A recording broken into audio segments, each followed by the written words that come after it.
to Enniskillen, they said. Come to Florence Court and see the 18th century National Trust property. You'll enjoy it, they said.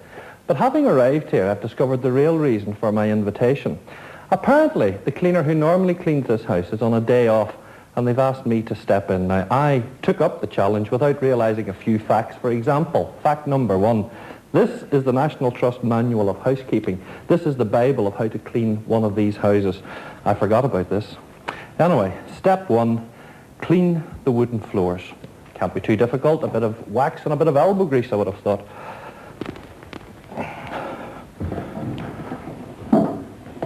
Excuse me, what are you doing? Cleaning the wooden floors. First step. Well, no, I'm afraid that's not the way we do it here. Oh. Have you prepared your room? No. Well, before you polish your floor, the first thing you must do is prepare your room by removing your curtains from floor level, by protecting the edges of your carpet and protecting the skirting board. Well, shall I do that then?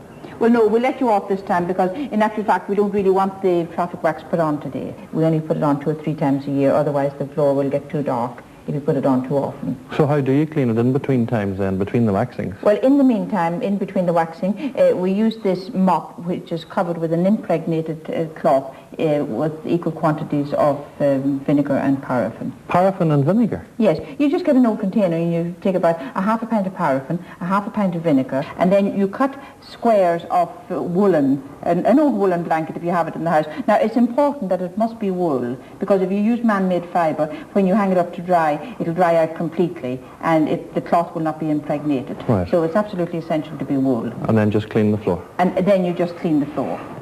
Thank you.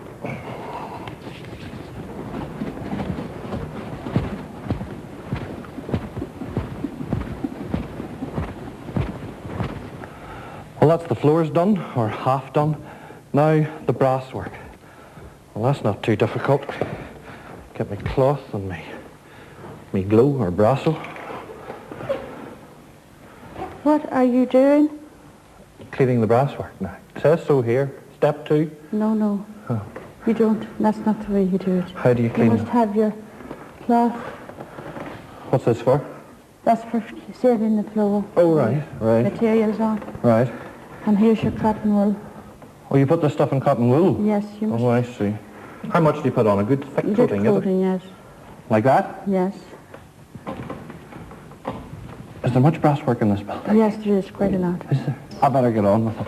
And, well, look, I want to shine it up. No. You must take this brush. What's that shine for? it out of the crevices. Oh, in between the crevices with this? Yes. This is difficult. Do you normally do this, do you? Yes. How long does it take you to clean the brass? It takes for 2 hours. You're joking. Oh, goodness. I'll get on with the brasso.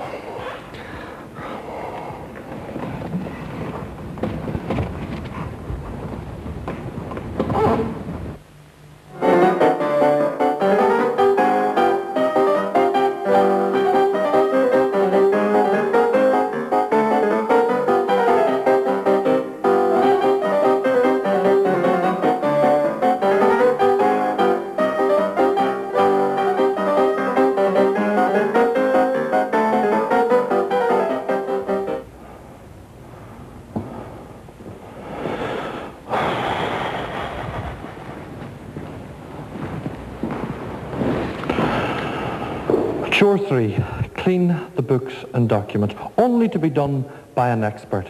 At least I'll get a bit of a break, I think.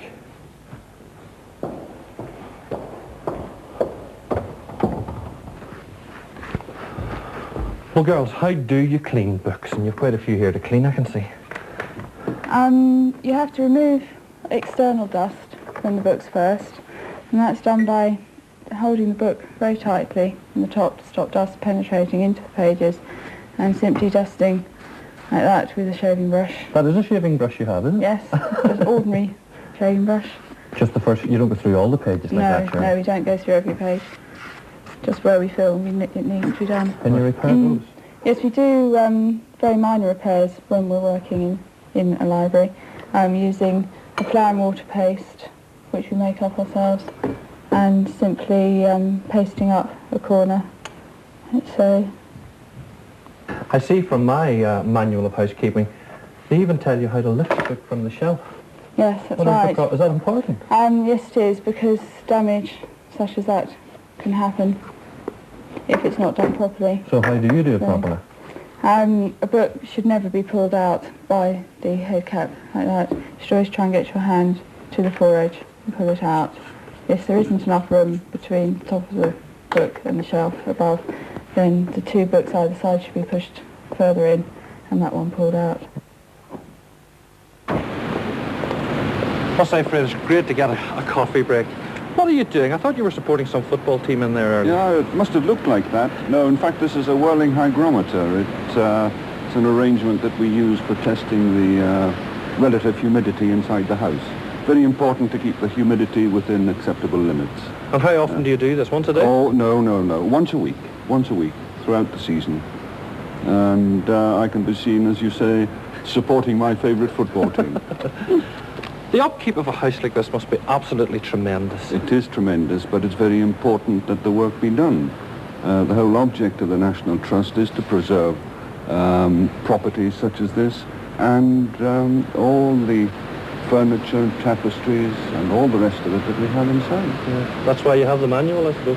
This is why the manual has to be strictly adhered to, because otherwise brasses would be worn away, silver would be worn away. It's all a question of preservation. Well, I'm finished for the day. Thank goodness. I have done the entire inside of the house. Finished for the day? Yes, I've done it all. You've got another thing coming. What about the outside of the house? You see what I mean? I really did cut all that grass, you know. Well, I must thank the National Trust for allowing us that behind-the-scenes look at Florence Court. It really is worth a visit if you're in the area. Well, for our next report, we stay in Enniskillen to look at a bus, which on the outside looks like any other bus, but which could save your life. It's simply called the Heart Bus, but it's a vital piece of equipment concerned with the work of the Erne Hospital Cardiac Prevention Unit. Donated by the Chest, Heart and Stroke Association, it's the only bus of its kind operating in the United Kingdom. Consultant cardiologist Dr. Varma told me the background to this latest aid in the fight against heart disease. Well, we know that from WHO figures on heart disease that Northern Ireland now leads the world with regards to death from heart attacks and coronary artery disease. And we also know that in Fermanagh that 50% of people that die of either stroke or heart attack. It's all well and good us in hospital treating these patients when they come into us, but we haven't really done anything to try and prevent this type of illness. And the strategic plan for Northern Ireland for the next 5 years lays a significant emphasis on preventative medicine. Taking this into account, we approached the Chest, Heart and Stroke Association to give us some help in trying to combat this problem. And they were kind enough to donate this bus to act as a pilot type study whereby we would bring the bus down to the mart, which is held in Enniskillen every Thursday.